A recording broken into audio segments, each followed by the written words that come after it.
দুর্ভিক্ষের হাহাকার শুনে সে ছুটে আসে, তার প্রাসাদ ছেড়ে প্রজাদের পাশে। সে বাংলা মাটির কন্যা, এই প্রকৃতির খবরাখবর সবকিছুই তার জানা। বৃষ্টি হবে গো, বৃষ্টি হবে, বৃষ্টি হবে গো, বৃষ্টি হবে।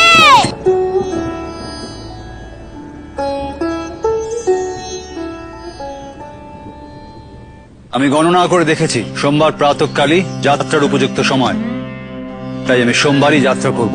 সোমবার তো নয়, মঙ্গলে উষা বুধে পা, যথা ইচ্ছা তথা যা, তথা যা।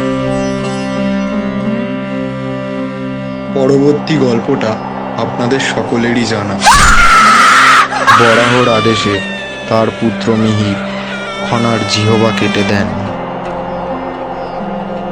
রচিত হয় লীলাবতীর জীবনের উপসংহার।